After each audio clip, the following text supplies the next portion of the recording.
Some horror films have a lasting effect on you. Some are psychological brain teasers, or in this case, it's a brain teaser with a heartfelt message. My classic movie pick of the week is The Sixth Sense. Let's get into M. Night Shyamalan's debut. I mean, one hell of a debut. Welcome to the Asia Esterak Hour, where film meets conspiracy and pop culture gets a reality check. From sharp recaps to sci-fi theories and media deep dives, Asia Esterak serves it unfiltered. Let the binge begin. Welcome back to the Asia Esterak Hour. I'm Asia Esterak. All right.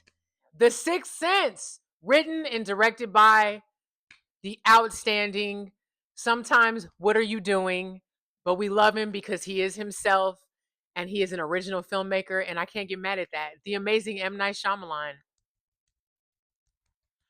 All right, so The Sixth Sense I watched last week. Um, and I realized I haven't watched that movie since I saw it 26 years ago at Universal City Walk. 18 years old with my roommate and my friend that I met at film school for all of what 2 hours that day, that week, some shit like that. Anyway, so I graduated from high school in 1999, which is when this movie came out. Um, I lived at home for about a month after graduating, and then I moved out and went to film school. I never thought I was going to see this movie in the theater. So my best friend in high school, the amazing Selena Bird, now Selena Bird Johnson. What's up, girl? But Selena had seen the movie and she was like, Asia, it's really good. You got to watch it. And I was like, I'm not going to see it. I'm not going to have time to watch it. Just tell me how it ends. Everybody keeps talking about the ending. And she was like, no, you can't learn the end. If you learn the end, it's going to ruin the movie. And I was like, well, I'm not watching it. So just tell me. She asked me 5 times, are you sure you want me to tell the end of the movie? Yeah, Selena, tell me. I don't care. Blah, blah, blah. 5 times. She told me the end. By the way, I'm spoiling. The movie's been out for 26 years. If you ain't watched it by now, that's on you. So the big reveal is that Bruce Willis's character is already dead. He just doesn't know it. So Selena tells me this, right? And I was like, damn, that's a hell of an ending. So the following week, the following Friday, a group of us from film school were like, hey, they were like, you want to go see The Sixth Sense? So I'm like, okay. And I'm thinking, why did I play myself? Why did I play myself? But anyway, the movie starts. I completely forgot about the spoiler. I was enthralled. So watching the movie again 26 years later had a hell of an effect on me. And I watched it with somebody who's never seen the film. So watching it, experiencing it through with someone who's never seen it is a nice experience because I was like, I'm gonna just be quiet, let him watch the movie and tell me what he thinks. Um, the reason I wanted to do this review is because when I rewatched The Sixth Sense, knowing that Bruce Willis's character is a ghost, is dead, it made me look at Haley Joel Osment's performance. He plays Cole, the little boy, in a completely different light. The first scene when Haley Joel Osment sees Bruce Willis's character is when he walks out his house and Bruce Willis is sitting across the street. I think he was either looking at a book or a newspaper, but he was waiting on Cole, Haley Joel Osment. So Haley Joel Osment sees him and gets nervous. And he puts on these glasses and he starts walking like really fast, and Bruce Willis is following him. And so I'm sitting there watching this with my friend, and I'm thinking, oh my God, he's scared of him because he knows that he's dead. It had never dawned on me, even the first time I saw it, knowing the ending. So as I'm watching this whole movie, Haley Joel Osment's performance was just out of this world. Fucking spectacular, tubular, groovy, all those things, right? I'm like, his whole energy with Bruce Willis from the jump is stay away from me. I'm not fucking with you because you a ghost. And then to understand what his character was going through the whole movie, first of all, I cried about 6 times. The Sixth Sense might be one of the saddest horror films I've ever seen next to The Devil's Backbone. Shout out to Guillermo del Toro. If you've never seen that movie, watch it. It's scary. It's sad, but it's scary. Anyway, Spanish is Spanish, so there are subtitles. We're not talking about that. But back to The Sixth Sense. the performances in this film, but Haley Joel Osment, his performance really, really, really was great. Then, as you get deeper into the movie, Bruce Willis. Sometimes I feel like Bruce Willis doesn't get enough credit because he's known for Die Hard, Pulp Fiction. You know, he's known for being like the cool guy, and sometimes I think people like him aren't deemed as having a lot of range. Bruce Willis got range.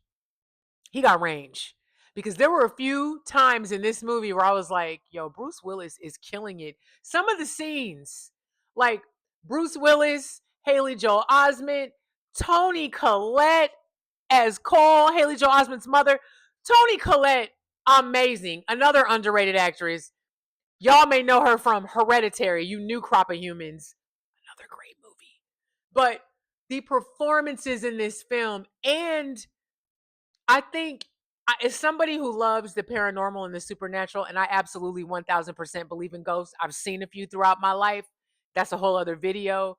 This movie, to me, as someone who's had paranormal experiences in her life, this movie might be the closest to what it's like to see an actual apparition, to see a ghost. The only other film, in my opinion, that depicted what seeing a ghost is actually like, it's a little independent film from the early 2000s called The Secret Lives of Altar Boys with Emil Hirsch and Kieran Culkin. There's a scene where Emil Hirsch's character sees a ghost at dude's house. The Sixth The Sixth Sense, probably one of the only films to really get it right with ghost apparitions. And I come from the school of Casper. I really believe that a lot of times entities that are left behind, it is because of unfinished business, or sometimes it's a residual haunting, or in this case, they don't know that they're dead. The movie just the movie takes its time in pacing, and it really takes its time telling the story, making you really aware of these characters and what they're dealing with. Haley Joel Osment, though, like I'm blown away.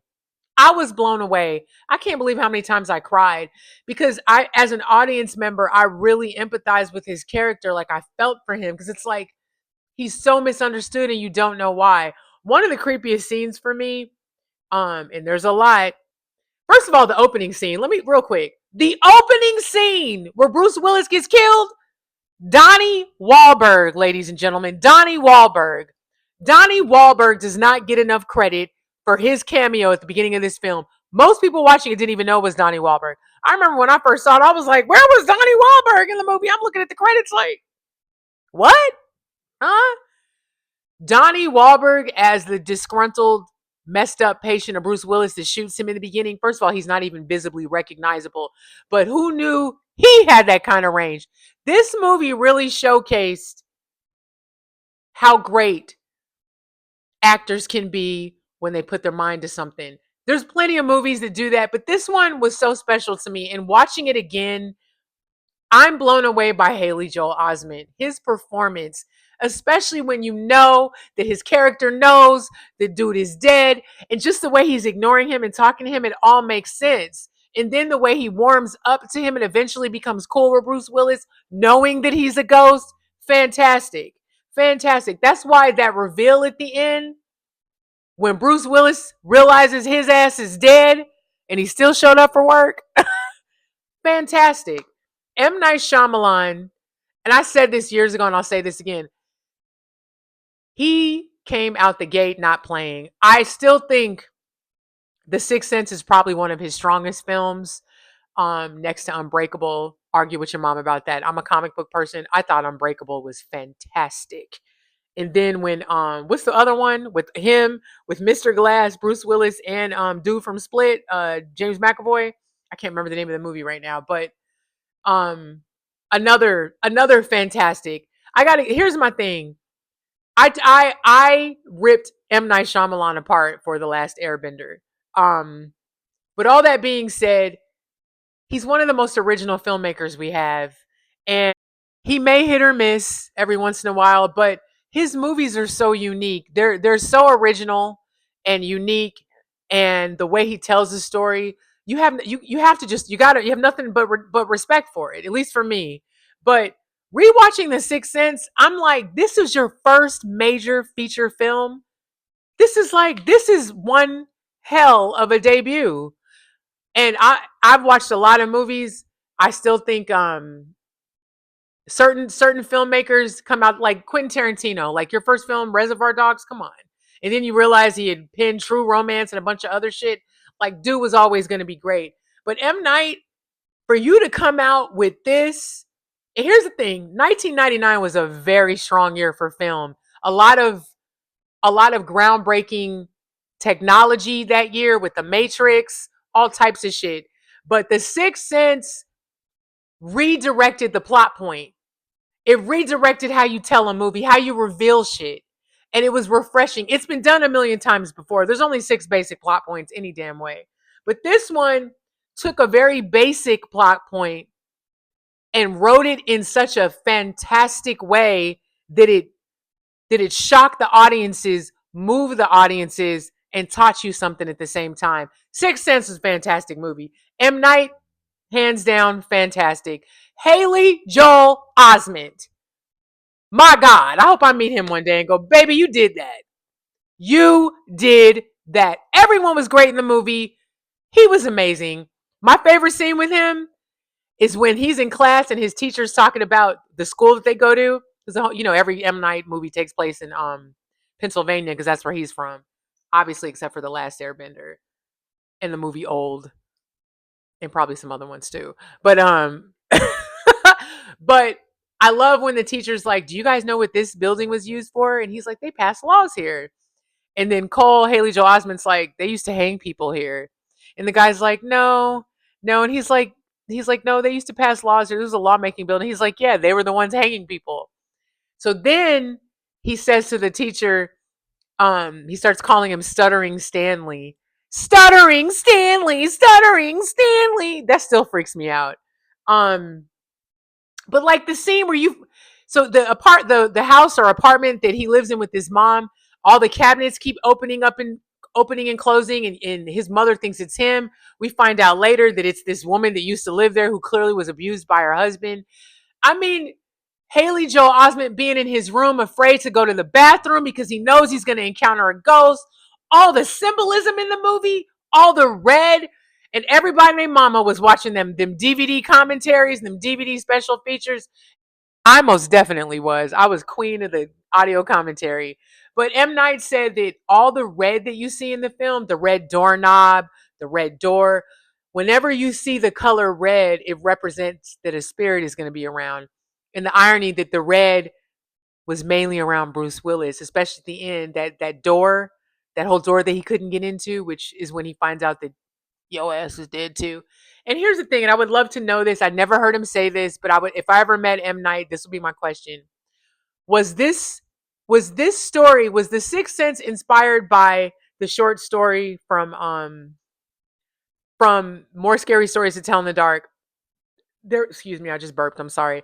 There was a story where a guy gets into a car wreck and he calls his house the next morning because he needs a ride home because of the car accident. And his wife's on the other end, like, who are you, who? The guy finds out that he died in the car crash. When I first watched The Sixth Sense, that was my first thing. I was like, I wonder if he like read this.